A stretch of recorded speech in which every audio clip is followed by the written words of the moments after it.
मेरे पास वहाँ से एक फोटोग्राफ पहुँचे थे। एक महिला की टांगों पर सिगरेट से दाग के लिखा था पाकिस्तान जिंदाबाद। किसी भी मीडिया ने उसको छापा नहीं, दिखाया नहीं। आज इसके जो प्रोड्यूसर हैं और जो डायरेक्टर हैं, उन्होंने सच्चाई को देश के सामने, दुनिया के सामने निकलने का बहुत बड़ा प्रयास किया है। द कश्मीर फाइल्स को लेकर उत्तराखंड के पूर्व मुख्यमंत्री त्रिवेंद्र सिंह रावत खुद पिक्चर देखने आए हैं, इस पूरी मूवी को देखने आए हैं। आइए उनसे बात करते हैं।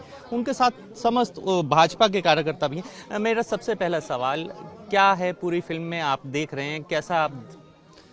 देखिए, अभी फिल्म, अभी आधी फिल्म देखी, लेकिन मुझे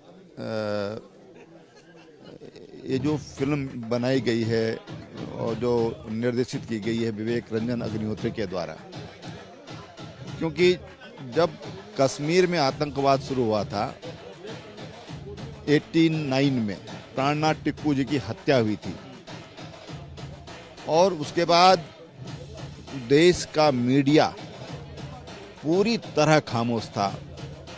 वहाँ की राज्य सरकार हो चाहे केंद्र सरकार हो, राज्य सरकार अत्याचार कर रही थी और केंद्र सरकार उस तमाशे को देख रही थी। इसके मूल में धारा 370 और कश्मीर से 5 लाख पंडितों का पलायन हुआ। मैं उसमें एक अखबार का संपादन करता था। मेरे पास वहां से एक फोटोग्राफ पहुंचे थे। एक महिला की टांगों पर सिगरेट से दाग के लिखा था पाकिस्तान जिंदाबाद। किसी भी मीडिया ने उसको छापा नहीं, दिखाया नहीं। आज इसके जो प्रोड्यूसर हैं और जो डायरेक्टर हैं, उन्होंने सच्चाई को देश के सामने, दुनिया के सामने निकलने का बहुत बड़ा प्रयास किया है। मैं उनको बहुत बधाई देता हूं। आखिर ये सच्चाई अगर सामने लाएंगे तो देश तो विभाजित हो जाएगा।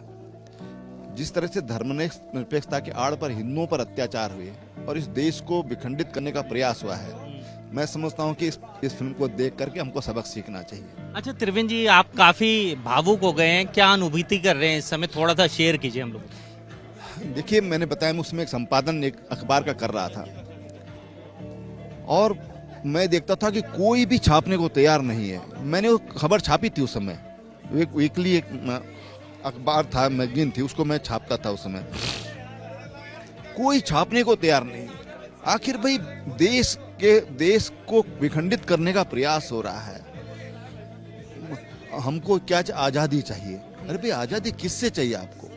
जो आजाद हो गया तो पाकिस्तान आजाद हो गया, पाकिस्तान चाहिए ना।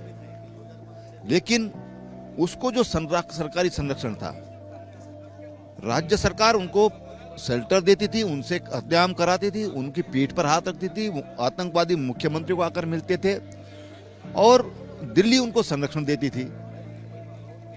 इसका अगर किसी को दोष दिया जाए, व्यक्ति को दोष दिया जाए, तो पंडित जवाहरलाल नेहरू को दिया जा सकता है, क्योंकि 370 जो धारा कश्मीर को दी गई, वो एक विघटन की धारा थी। और जब उस समय जो राष्ट्रवादी लोग थे, कांग्रेस के अंदर सरदार पटेल जैसे लोग थे, श्यामा प्रसाद मुखर्जी लोग थे, जिन्होंने कहा था कि ये धारा देश का विभाजन करने वाली धारा है और इसको लागू नहीं किया जाना, इसको समाप्त कर देना चाहिए। तो पंडित जवाहरलाल नेहरू ने कहा था कि समय के थपेड़ों के साथ साथ ये 370 स्वतः समाप्त हो जाएगी।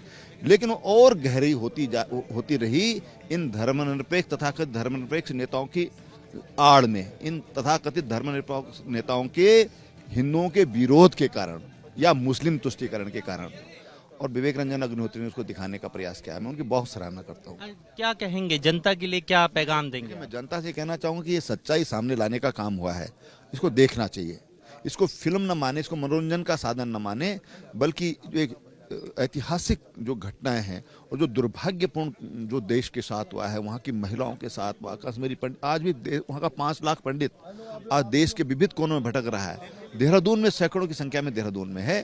तो हमको सबक सीखना चाहिए और भविष्य में देश के साथ ऐसा न हो, उसके लिए हमको तैयार रहना चाहिए। तो ये थे पूर्व मुख्यमंत्री त्रिवेंद्र सिंह रावत। इनका सीधे रूप से कहना है कि हमें अपने इतिहास को जरूर देखने आना चाहिए और लोगों से कह रहे हैं कि सबको ये पिक्चर जरूर देखनी चाहिए, जिससे कि हमें अपने इतिहास के बारे में पता चल सके। अभिषेक सिन्हा, टाइम्स ऑफ भारत, देहरादून। खबरों के पीछे की खबर पहुंचाते हैं हम, आपकी आवाज को मुद्दा बनाते हैं हम। टाइम्स नाउ नवभारत को YouTube पर लाइव देखिए, सब्सक्राइब करिए और बेल आइकन जरूर दबाइए।